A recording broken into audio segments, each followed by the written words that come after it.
Ngayong araw nga pala mga kaprobinsyano, dadali tayo ng isang mabisang ulam at napaka-the best ding pangpulutan. Kasama ko nga pala ngayon si Amaing Super Mario at itong aking bayaw na makakatulong natin sa paggagayak nitong ating pang-ulam. Simple lang naman yung gagawin nating luto dito sa itik mga kaprobinsyano. Isa sa paborito naming recipe pagdating dito sa itik. Kung maalala nyo nga mga kaprobinsyano, ito nga pala yung binili natin kahapon. Nakakatuwa nga at matataba itong ating mga nakuha at talagang busog sila sa palay at susu sa bukid. Kung makikita nyo nga talagang mamula-mula yung karne nito. At ito nga yung inaalis natin sa bandang puwitan. Yan kasi yung kapag nakain mo hindi mo magugustuhan. Pagkatapos malinisan nga, ito't hinilamusan nga lang natin ng toyo. At iihaw kasi muna natin ito mga kaprobinsyano. Gagawin nga pala natin itong kilawin o kapukan sa ibang tawag. At habang nag-iihaw nga tayo mga kaprobinsyano, magsingit muna tayo mag-shoutout ng ilan sa ating mga solid na followers. Unang-una na nga pala dyan si Sir RJ Lopez ng San Luis Aurora, kay Sir Dong Istabilio, Jason De La Cruz, Chad Calma, at kay Ma'am Arjen Rian Prado. Shoutout na rin po natin ang Ranamas TV ng Bicol, Ma'am Irene Pradas ng Laguna, Jordan Montayo, Bro RJ Pinto, at kay Aldrin De Los Santos ng Cavite. At ang panghuli nga po muna sa video na ito, shoutout po kay Sir Anthony Ramiro, kay Sir Jerwin Alonso ng Euro, Jose Saldi Bonilla, John Mark Ronquillo, at kay Bro Leo Liano. Maraming salamat po sa inyong patuloy na suporta sa ating munting page. Simple lang din naman yung mga kailangan nating sangkap dito mga kaprobinsyano. Maniguradong available lang din dyan sa inyong mga kusina para mas mainam ang gayatan. Ito at gamit nga natin itong ating mabisang kutsilyo na talaga namang pang all around. Mapagayat ng mga sangkap, pang dibon o pang tadtad, talagang goods na goods itong gamitin mga kaprobinsyano. Sa mga gusto nga po pala mag-avail ng ganitong klaseng kutsilyo, ilalagay na lang po natin yung link dyan sa comment section. Kung mapapansin nyo nga si Amay Super Mario, ito't ganado na naman. Sagad na naman ang ngiti Paborito niya kasing ulam o pulutan itong ating dadalihin ngayon. At yung bayaw ko kasi gusto ring matikman yung ganitong pagkadali sa itik. Bali iba boneless nga pala natin ito mga kaprobinsyano, kung saan purong laman lang yung kukunin natin dito. Sa mga hindi nga po pala mahilig sa karne ng itik mga kaprobinsyano, kung maitatanong nga po ninyo, mas malasa po ang karne nito kaysa sa karne ng manok. Kailangan lang din ng diskarte pagdating sa pagluluto nito, dahil kung hindi mo nga kayang diskartehan, talagang yung lasa nito magiging malansa. Simulat sa pool pa lang kasi mga kaprobinsyano nagluluto na kami nito, kaya kabisado na rin ang mga tirada pagdating sa itik. Ito at paghahalu-haluin lang naman natin dito yung mga ginayat nating sangkap. Katulad nga nitong luya, sibuyas, kaunting sili, katamtamang dami ng asin, pamintang durog, kaunting liquid seasoning, kaunting betsin. Siyempre dahil kilawin nito hindi mawawala ang suka. Mga 5 pirasong kalamansi goods na. Pagkatapos halu-haluin lang natin ng mabuti yan para mag-mix ng mabuti yung mga ginamit nating sangkap. At saka diretso na nating sandukin mga kaprobinsyano. At siyempre isa-isa na naming titikman itong ginawa nating kilawin.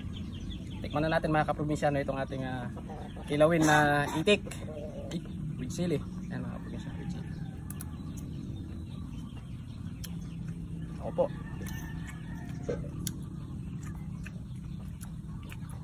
Kanin. Sarap. Sarap. Pwede. Sarap. Titikim ng kampukan ng probinsyano kung ito ay mainam. Nanyaman na ita. Very nice. Napa-English pa nang wala sa oras si Amay Super Mario. Ayun pinilihiting pa nga natin ang bahagya. Ito at kukuha na nga lang daw sila ng kanilang pangulam mga kaprobinsyano. Sabi ko nga dito na lang sila kumain. Kaso nga lang may sinaing din daw sila sa bahay. Kaya paano ba yan? Tara't samahan nyo na po muna kaming mananghalian ng aking prinsesa.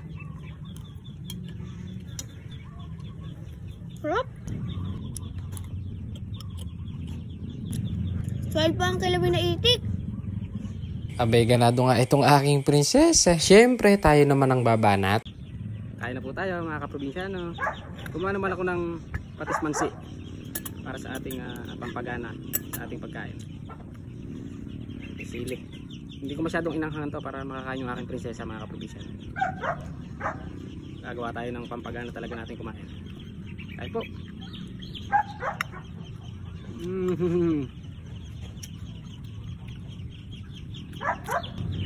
Hindi na masarap tong ulam. Masarap din pampulutan mga kaprobinsyano. Solid pulutan. Imas. Pagka ganito nga ang ulam namin dito mga kaprobinsya, no? Talagang mapapalaban yung isang kalderong kanin at hindi mo nga namamalayan na napapasandok ka na ulit. O paano ba yan mga kaprobinsya, no? Dating gawin. Kung nagustuhan nyo po yung ating luto series ngayon, baka naman isang like and share naman dyan. Maraming salamat po sa inyong panonood. Hanggang dito na lang po muna. Nabusog na naman ang mga tao. Hanggang sa muli. Bye!